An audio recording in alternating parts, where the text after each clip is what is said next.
way to get into commercial property. Now, so many people want to get into the commercial property instead of residential at the moment. And to be honest, commercial property is going to give you way better returns right now in this current market with the current interest rate than residential property. But I'm going to show you the 3 easiest ways to get started, because if you want to invest securely into a commercial property, you need to know these 3 things. Now, the 3 easiest ways to get started is firstly to actually assess your property. So the number 1 thing is rent, return. Rent and return. Remember, in residential property, the rent is a gross rent, which means that everything the tenant pays you is included in that one rent. So if they give you $500 or $1,000 a week, that's it. You're not getting any more money from them. So the rest of the money have to come from you if it's not enough. So that means that $1,000 got to cover your mortgage, got to cover the outgoings like water rates, council rates, management fees, land tax, insurance, all of those things. Whereas commercial property, it's a net rent, which means that when the tenant gives you $1,000 in rent, what happens is they also give you maybe an extra $200 on top of that to cover outgoings like management fees, land tax, insurance, strata, etc., etc. So that's one of the big differences. So really assess that net rent versus gross rent. So you really need to assess the rent.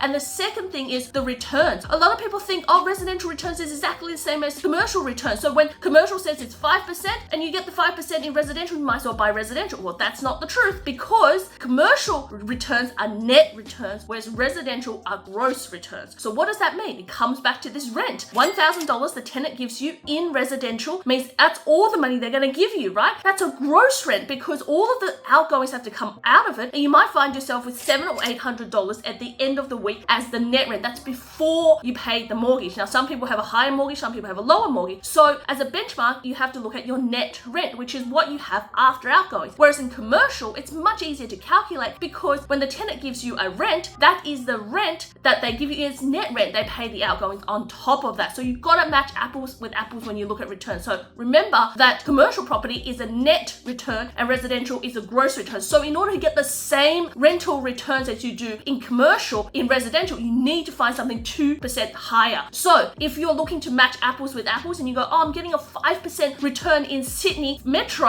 and it's net rent in commercial, I need to find a 7% gross return, 7% return in residential in Sydney, so that I am matching returns with returns, and you're not really going to find that. You can find 5% in Sydney in commercial in net returns, but you're not going to find 7% gross returns, which will become 5% net return in residential in Sydney. And that's why commercial always does better. Number 2, it is the tenant and the property, right? Now, when you look at residential property, you are assessing it by, oh, the area, it's got a school down the road, it's got lots of house and land being built, it's got a park, it's got a hospital, it's near the freeway, and prices have been going up in the last 2, 3, 5 or 10 years, and the tenants are normally going to be your white collar tenants, willing to pay $1,000 or $1,200 a week. Now, when you're looking at commercial property, it's very different. Is this property functional for the tenant? Is a warehouse property suitable for this area? So let's just say that right now in areas of metro cities around Melbourne, even in parts of Brisbane and in Sydney, they're trying to get rid of some of the industrial areas. So they're rechanging the zoning, which won't allow some of the businesses to be operating there, because they're trying to make it more urbanized going up, and they're pushing the industrials out into city fringes or out further out, right, out of the city. So in that case, you've got to make sure that the tenant can actually work in the property you're buying in, plus that is suitable for other tenants as well. So it's not locked in to just that one tenant, right? So, and then you look at the property in commercial where you're saying, well, does this property go up in value in comparison to any other type of property? Because maybe in that area, retail properties do really, really well, and they do better than industrial, because people need a destination, people need a place for their office. There's more government tenants coming in. They're not going to go into industrial space. They're going to want retail space. Maybe there's more professional tenants coming into this area, or demand coming into this area, and they want office space or retail space, right? Very different from residential. When residential, you're looking at it as a whole into the area, what's happening, what's going on. The tenant is only a small percentage, maybe 10% of the whole equation. In commercial, the tenant is related to the property. If the property and the tenant isn't a good match, then it won't be a good investment, because the tenant eventually will leave. You have to get a new tenant. Or maybe the property is the wrong match for the area. And if the property is the wrong match for the area, you're going to need to find a better property that will perform better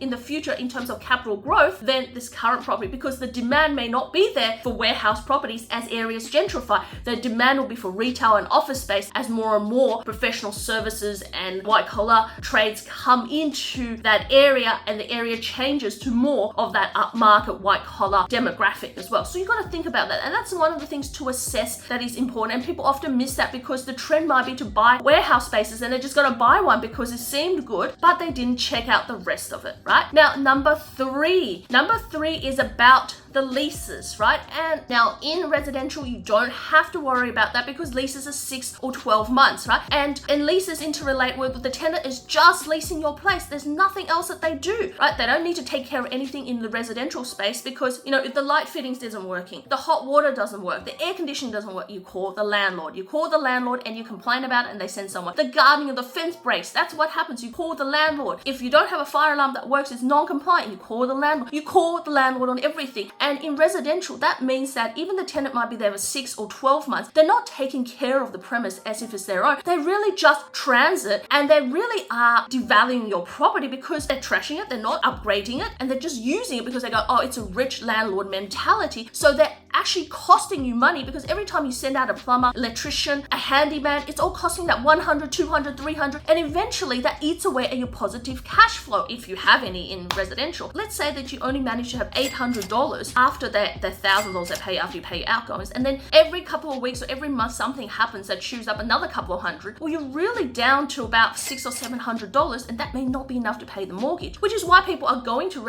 a commercial, right? And if that's what you're thinking, you really should book a strategy call with us, because by booking in that strategy call with us, you can find out how commercial really applies to you. But also we've got lots of live events that you can attend to. But on another note, so the tenant and the property is a transit relationship, whereas in commercial it's not. The tenant is really, really binded to the property because it's the principal place of their work. They actually, a lot of people spend more time at their work than they do at their home with family and kids. They spend more time with their colleagues. The business and everything to do with it's got to suit what they're doing. But the fact is they keep improving it to suit their purpose. So for example, a gym comes into either a retail or warehouse premise, they're going to do soundproofing. They're going to put disability access. They're going to maybe create a mezzanine area, right? That's just a gym tenant. If you have a dentist come into your premise, they're going to definitely do the disability access, disability toilets, plus they're going to relay out the flooring, they're going to do plumbing throughout it, and they're going to just add little bits and pieces, but they're actually making it really beautiful, smick, and just inviting, and they're increasing that value because they're maintaining it. As they do the fit out, they're maintaining the property, and as they rip out the fit out and the new tenant comes in, they do a brand new fit out, they're actually again improving the value of your property because they're redoing the whole of inside and no cost to you. But also they're going to maintain the property. They're not going to call you when it's a leaking hot water system. They'll call you about air conditioning. They're not going to call you about that they've got a leaking tap that you have to fix or a light fitting. They are taking care of the premise as if it's their own. And that's one of the best things about commercial property is that your tenant consistently